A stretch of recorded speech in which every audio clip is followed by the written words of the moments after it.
நண்பா எல்லாம் எப்படி இருக்கீங்க?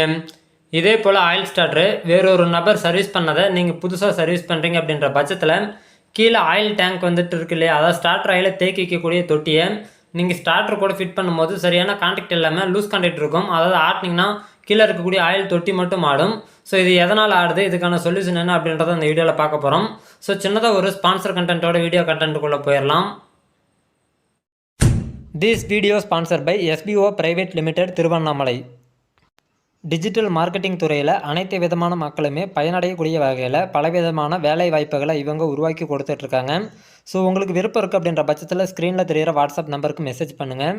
ஸ்கிப் பண்ணாதீங்க. பெரிய தப்பு. தினம் 300 ரூபாய் சம்பாதிக்க அரிய வாய்ப்பு. இன்ஸ்டாகிராம், ஃபேஸ்புக் பயன்படுத்த தெரிந்தால் போதும். Content post and content publishing மூலமா தினம் 300 ரூபாய் சம்பாதிக்கலாம். இந்த வேலை செய்ய 5 நிமிடம் போதும். Work training support, group communication support, all language customer live chat support, முக்கியமா சொந்தமா ஒரு பிசினஸ் ஸ்டார்ட் பண்ற அளவுக்கு உங்களால கற்றுக்கொள்ளவும் முடியும், சம்பாதிக்கவும் முடியும். இந்த வேலை வாய்ப்பு வழங்குவது 5 வருடத்திற்கு மேல ரன் ஆகிட்டு இருக்க நம்ம தமிழ்நாட்டு company school of business organisation private limited. மேலும் விவரங்களுக்கு டிஸ்கிரிப்ஷன்ல கொடுத்திருக்க நம்பருக்கு வாட்ஸ்அப் பண்ணுங்க. Rich might take the videos posted here are for educational purpose only and if you should attempt to watch it and we will never take any responsibility for it. நண்பா பொதுவாக இதே போல் oil starter வந்துட்டு இப்போ ஒரு இடத்துல வந்துட்டு நீங்கள் service பண்ணுறீங்க அப்படின்னா நீங்கள் தான் சர்வீஸ் பண்ணுவீங்க அப்படின்றது உறுதி கிடையாது. அந்த இடத்துல வேற ஒரு நபர் கூட சர்வீஸ் பண்ணியிருப்பாங்க ஆல்ரெடி. ஸோ அவங்க பண்ணியிருக்கக்கூடிய ஒரு சில மாற்றங்கள்னால தான் உங்களுக்கு இங்கே கீழே இருக்கக்கூடிய ஆயில் தொட்டி இருக்கு இல்லையா, அந்த தொட்டி வந்துட்டு இந்த ஃப்ரேம் கூட மேட்ச் ஆகாமல் இருக்கும். ஸோ அது வந்துட்டு ஒரு சிலர் சொல்லியிருப்பாங்க, கஸ்டமர்கிட்ட இதெல்லாம் மாற்றிருக்கேன் அப்படின்ற மாதிரி. ஒரு சிலர் சொல்லாமல் இருப்பாங்க. ஸோ அப்படி சொல்லியும் சொல்லாமல் இருக்கக்கூடிய விஷயங்களை பொதுவாக வந்துட்டு நான் உங்களுக்கு சொல்கிறேன் என்ன விஷயம் நடந்திருக்கு அப்படின்றத. நண்பா இப்போ ஆயில் ஸ்டார்டர்னு பார்க்கும்போது இதில் பார்த்தீங்க அப்படின்னா 5 ஹெச்பிக்கு 7.5 ஹெச்பிக்கு 10 ஹெச்பிக்குன்னு சொல்லிட்டு இதே போல் ஆயில் ஸ்டார்டர் வேரியன்ட் நிறையா இருக்குது. ஸோ அப்படி இருக்க பட்சத்தில் இங்கே தெரியக்கூடிய கிண்ணி இருக்கு இல்லையா, அந்த கிண்ணியோட லென்த்து வித்து எல்லாமே மாறுபடும். ஸோ இப்போ இந்த ஸ்டார்டரோட வந்துட்டு 5 ஹெச்பி அப்படின்ற பட்சத்தில் அந்த 5 ஹெச்பிக்கு உண்டான லென்த்து தான் வந்துட்டு இந்த கப்பு கொடுத்துருப்பாங்க. அதாவது இந்த ஆயில் கப்பு வந்துட்டு பார்த்தீங்க அப்படின்னா ஒரு என்ன லென்த்தோ அந்த லென்த் வந்துட்டு இந்த 5 ஹெச்பிக்கு உண்டான லென்த்தில் தான் கொடுத்துருப்பாங்க. ஸோ அதுக்கு உண்டான சைஸில் தான் இதுக்கான தொட்டியும் இருக்கும். நம்ம கஸ்டமருக்கு வந்துட்டு நம்ம சர்வீஸ் பண்ணி கொடுக்கும்போது பார்த்தீங்கன்னா ஒரு சிலர் வந்துட்டு இந்த கப்பு இதேமாதிரி டேமேஜ் ஆகிருக்கும். ஸோ கப்பு டேமேஜ் இருக்குது இல்லை இந்த த்ரெட் டேமேஜ் இருக்குது அப்படின்ற பட்சத்தில் என்ன பண்ணுவாங்க அப்படின்னா, ஸோ அப்போதைக்கு அவங்கக்கிட்ட இருக்கக்கூடிய பழசில் இருந்து கழட்டி போட்டு இதுக்கு சர்வீஸ் பண்ணுவாங்க. உதாரணத்துக்கு பாருங்கள், இங்கேயே உங்களுக்கு வியூவில் நான் காட்டுறேன் முழுசாக. உங்களுக்கு முழுசாக காட்டும் போது உங்களுக்கே சரியாக தெரிய வரும். இப்போ இது ரெண்டுமே பார்த்தீங்கன்னா இந்த ஸ்டார்டரோட ஆயில் கப்பில் தான் இருக்குது. ஸோ இதுக்கான ரெண்டுத்தையுமே மட்டத்தை வச்சு உங்களுக்கு காட்டுறேன். நியர்பையில் வச்சு காமிச்சுன்னா உங்களுக்கு தெரியும் சரியாக வித்தியாசம். உங்களுக்கு பார்க்கும்போதே தெரியும், ஒரு கப்பு சின்னதாகவும் ஒரு கப்பு பெருசாகவும் அதோட டயாவிலேருந்து மற்றபடி அதோட ஹைட்லேருந்து எல்லாமே மாறுபட்டு இருக்கிறது உங்களால் தெரிய முடியும்.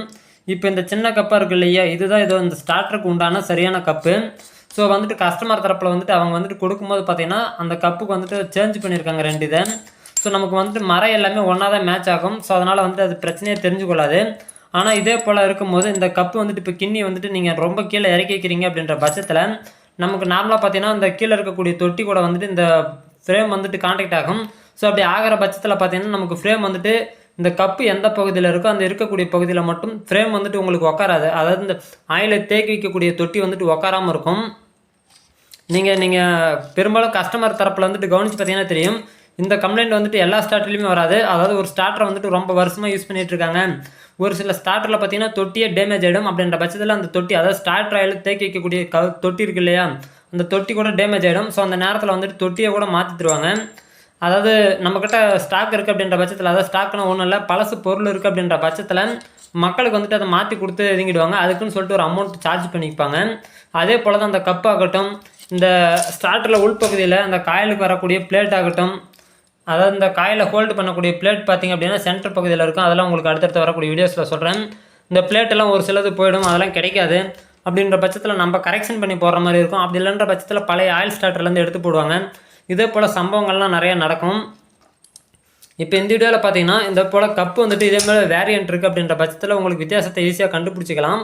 உங்களுக்கு பார்க்கும்போது பார்வைக்கே தெரியும். ஒரு சில கப்பு வந்துட்டு வித்தியாசங்கள் வந்துட்டு பார்வைக்கு தெரியாது, ஒன்றும் மேட்ச் ஆகிற மாதிரி இருக்கும். இதோட வித்து பார்த்திங்க அப்படின்னா ஹைட் வந்துட்டு டோட்டலாக சேஞ்ச் ஆகும். ஸோ அப்படி இருக்குன்ற நேரத்தில் உங்களுக்கு வந்துட்டு வேறு ஒரு ஸ்டார்டர் கூட உட்காரும்போது நீங்கள் டைட் ஃபுல்லாகிறீங்கன்ற பட்சத்தில் உங்களுக்கு வந்துட்டு இந்த கப்பு இருக்கக்கூடிய பகுதியில் மட்டும் ஃப்ரேமோட நட்டு பார்த்தீங்கன்னா டைட்டு நல்லா உட்காந்த மாதிரி இருக்கும். ஏன்னா கீழே வந்துட்டு உட்காந்திக்கும் டைட் எரிக்கும். ஸோ இந்த பகுதி பார்த்தீங்கன்னா கொஞ்சம் லூஸ் இருக்கும். ஏன்னா இது வந்துட்டு முன்ன பின்ன வந்துட்டு இந்த இடத்துல டைட் கிடைக்காது. இந்த இடத்துல வேறு எதுவும் டைட்டுக்கு ஆப்ஷன் இல்லை. ஸோ ஸோ அதனால் லூஸ் கிடைக்கும்.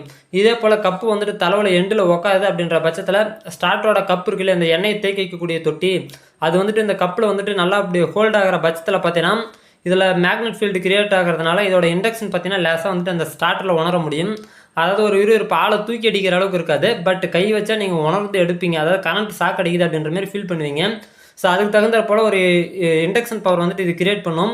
ஸோ காரணம் வந்துட்டு இதுக்கான ஸ்பேஸ் வந்துட்டு இல்லாமல் இருக்கிறது தான் காரணம். அதாவது அந்த கப்பும் அந்த எண்ணெயை தேக்கிக்கக்கூடிய தொட்டியும் ஒரே இதில் டச் ஆகிட்டு இப்படி அட்டாச்மெண்ட்டில் இருக்கும். ஸோ அப்படி இருக்கின்ற நேரத்தில் பார்த்தீங்கன்னா உங்களுக்கு அந்த இண்டக்ஷனை கூட நீங்கள் ஃபீல் பண்ணுவீங்க. ஸோ அதுக்காக பார்த்தீங்கன்னா ஒரு சில நேரங்களில் ஸ்டார்டரில் பாருங்கள் எர்த்துக்கான லூப்பு கூட கொடுத்துருப்பாங்க. இப்போ நார்மலாக பாருங்கள் இந்த ஆயில் ஸ்டார்டரில் ஒரு ஸ்டார்டர் வந்துட்டு ஸ்க்ரூ பண்ணி இந்த ஸ்டார்டரை ஹோல்டு பண்ணுறதுக்கான ஓட்டை இது. கீழ்ப்பகுதி பாருங்கள் இன்னொரு ஓட்டை கொடுத்துருப்பாங்க. இது எதுக்காகனா எர்த்திங் பண்ணுறதுக்காக கொடுத்துருப்பாங்க. ஒரு சிலது இண்டக்ஷன் ஆகுது அப்படின்ற பட்சத்தில் நமக்கு எர்த்திங் பண்ணுற மாதிரி கொடுத்துருப்பாங்க ஆப்ஷன். அப்படி கொடுக்குற பட்சத்தில் நமக்கு வந்துட்டு இதில் வரக்கூடிய இண்டக்ஷன் வந்துட்டு 0 பண்ணிவிடும். ஸோ அப்போ வந்துட்டு நமக்கு கை வைக்கும் போது விறுவிறுப்பு இதெல்லாம் தெரியாது. ஸோ உங்களுக்கு எந்த மாதிரி நேரத்தில் இதோட இண்டக்ஷன் கட் பண்ணுறதுக்கு நீங்கள் இந்த மாதிரி வேலைகளை செய்யலாம். இல்லை பொதுவே நம்ம ஸ்டார்டர் வந்துட்டு இதுங்கும் போது இந்த பிரச்சனைகளை சரி பண்ணுறோம் அப்படின்ற பட்சத்தில் நமக்கு இந்த எர்த்திங் பண்ணாமே உங்களுக்கு இதுக்கான பிரச்சனையை சரி பண்ண முடியும். ஸோ இதை பேர் பார்த்தீங்கன்னா ஆயில் ஸ்டார்டர்ல இன்னும் நிறைய கம்ப்ளைண்ட் இதில் இருக்குது. ஸோ உங்களுக்கு எல்லாமே வரக்கூடிய வீடியோஸில் அடுத்தடுத்து டீட்டெயிலாக சொல்கிறேன். இந்த வீடியோ பிடிச்சிருக்கும் புரிஞ்சிருக்குன்னு நினைக்கிறேன். ஸோ ஃபியூச்சர் அப்டேட்டுக்கு தொடர்ந்து ஃபாலோ பண்ணுங்கள். ஃபியூச்சரில் பலதரப்பட்ட பயனுள்ள தகவல்களை தெரிஞ்சுக்கலாம். நன்றி நண்பா.